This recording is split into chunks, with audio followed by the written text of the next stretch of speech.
Yeah, I've been training with John now. We've been coming up on about, I think it's been about 4.5 weeks or so. I've seen no improvement on his fitness at all, no improvement on his shape. I've seen a backstep and a decline in his overall health, stamina, and character. So I know he's had a hard time adjusting to the food. He's been saying it's the heat and humidity for fucking 4 weeks now. Most people, it takes 3-4 days to get acclimated. This guy, for some reason, has been here longer than I have, and he still hasn't even turned over anything. So I'm confused on what direction we're headed. I don't know where we're going with this. That was the words of my training partner, my coach, my motivational speaker. Is he telling the truth?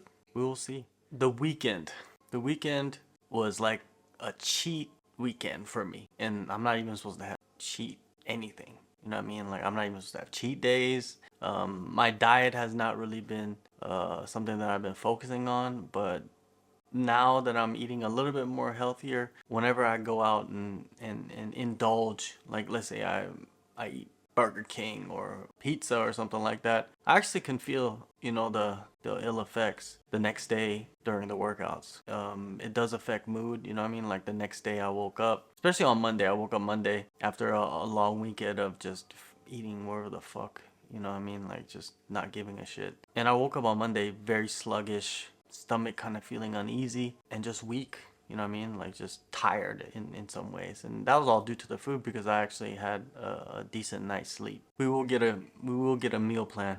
But going back to food, I think I've developed a bad relationship with food in general. And I don't think I've ever had this problem, but I think over the pandemic, 2 years right there, where a lot of people were on lockdowns, you know, isolated and stuck in their homes. And I got into that funk of just living that sedentary lifestyle and then ordering food online. You got these apps now, you know what I mean? Like in Korea, there's like 5 apps that can deliver any food pretty much at any time of day. And in Thailand as well, you know, you got Grab and a couple other delivery services that could get you food, you know, in less than 30 minutes. It might not be the healthiest, but, you know, it's convenient. And I think I got stuck in that and just continued to eat late at night, or just ordering food whenever I felt like I was hungry, or seeing something on TV, you know, like a commercial or something, and be like, oh shit, we should eat that. You know what I mean? And then, you know, you get on your phone and do, and that shit's in your front door and you're stuffing your face. And I got into that for a long time, and I feel like because of that, I didn't really work out, and I gained a gang of weight. This first 2 months is basically focused on me shedding those pounds. On some good news, I've lost 5 kilograms since I've been here. I try not to go on the scale too much, just because it gets in your head, you know what I mean? You're like, why am I not losing weight? You know, it happened like last week. I went on the scale, it said I lost 5 kilos, so that gives me a little bit of a boost, you know what I mean, to try to keep my mouth shut when food is around. So I could have skipped my workout in the morning on Monday, but if I skip the workout on Monday morning, it just starts the week terribly. And I feel like that will cause a domino effect. So I just went out there and did the workout, toughed it out. You know what I mean? It was a serious one. Tuesday, my sensitive rib, it was feeling much better. So I was thinking, okay, now I could go to the grappling classes. So I went to the morning fitness, smashed that workout out, felt really good. You know, I noticed that my right hamstring was a little bit tight. My hip is a little bit tight. So I try to warm up and stretch as much as I can to limit any type of injury, and it seems like it's working. You know what I mean? Like, I never really warmed up, but nowadays it seems like it's necessary, and that's kind of stupid of me to not think that I was supposed to be warming up. I could touch my toes. You know, like when we do stretches in certain positions now, I could touch my toes. Whereas at the start, I wasn't able to touch my toes. I wasn't able to straighten out my legs during stretches. Now it's starting to slowly get better. A little bit more flexibility, dexterity, which is great, which is gonna be helpful, you know, as I get deeper and deeper into the MMA training. So I go to jiu-jitsu in the evening. Alex is there teaching some moves, some no-gi trickery. That's what I like to call it, no-gi trickery. And Alex is teaching us that and showing us each step. But one thing that I learned, man, about training in jiu-jitsu or even in MMA, more in jiu-jitsu, I think, is to have a training partner that is similar in size, because it makes it a lot easier to drill certain, actually all the moves. You know what I mean? If you have someone that's similar to your size, and then you could kind of practice it, and it flows a little bit better. When you have somebody that's like twice your size or 50 pounds heavier, you know, and much stronger, it's just uncomfortable, man. It's just harder to do everything, you know, that you want to do. And at the end of the day, if you're going to get in a fight, you're getting in a fight against a guy that's similar size to you. So I feel it's much better to train with someone that is similar in height, similar in weight, you know what I mean? But if there's not, then, you know, you have no choice but to choose someone that's in the class to practice the moves. But that's one thing I learned on Tuesday. Wednesday, I noticed that I had a little pimple. You know what I mean? There's been like I have scratches and, like, you know, like cuts and stuff that just accumulated somehow, like just openings, you know, open wounds on my body. But then there was one next to my knee, and it looked, I think Som in fitness class, she's the one who first pointed it out. Like, look at that. That looks kind of like the beginning of a staph infection. And then Wooden came along and said that you need to be careful with that. You know, go get some cream from the pharmacy and put it on there, and stay in like an air conditioned room to kind of catch it early so it doesn't spread. So basically, after that, I wasn't able to train on the mats. If this is a staph infection, and most likely it was, and I was able to catch it early, if I didn't care, I would just go and train with the staph infection developing, and then it would have just spread to everybody else. So the coaches was telling me, like, maybe you shouldn't, you know, train MMA or jiu-jitsu for the rest of the week, and just watch it carefully and put the cream on there. And that's what I did for the rest of the week. I just put the cream on there, watched it carefully, make sure, you know, I don't rub it on anybody else, and just attended the fitness classes.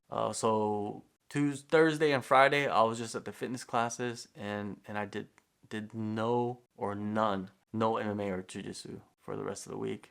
And, you know, staph. This was my first time even having staph, if it was staph. And it damn sure looks like it. I felt weak, to be honest with you. With the staph infection, I felt weaker than normal Thursday and Friday. I don't know if it was because of the staph or it was because of other circumstances, but I did feel a little bit of change in my body because of the staph. But by the end of, let's say, Saturday, it was looking a lot better, and everybody was telling me, like, you know, Monday you should be able to attend the classes again and start your MMA training.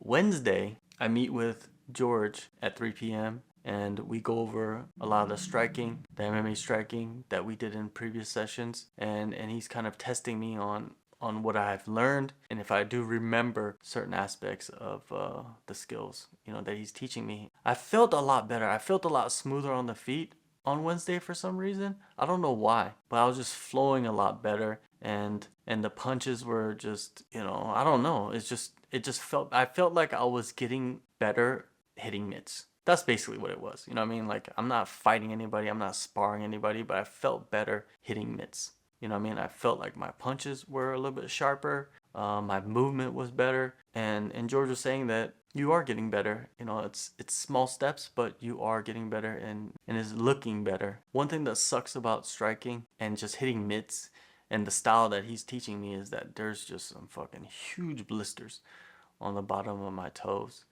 just from pivoting and moving. And you know, you could have the best mats in the world, you're gonna form blisters or mat burn or whatever you want to call it. That's the worst. Mat burn is the worst. But other than that, it seemed good. After we did the mitt session, for a couple of rounds, me and George moved around and did some light sparring. You know what I mean? He was guiding me through the whole thing, and he was showing me mistakes I was making, and as well, he would tell me certain things that I would be doing well, you know, certain shots that, you know, certain positions that you should be in, or an angle, or, you know, like so much stuff that we did during the sparring, and he would hit me, but he wouldn't hit me hard. You know what I mean? He'd just give me a little tap to kind of show me that, you know, there's a vulnerability here, or you need to move.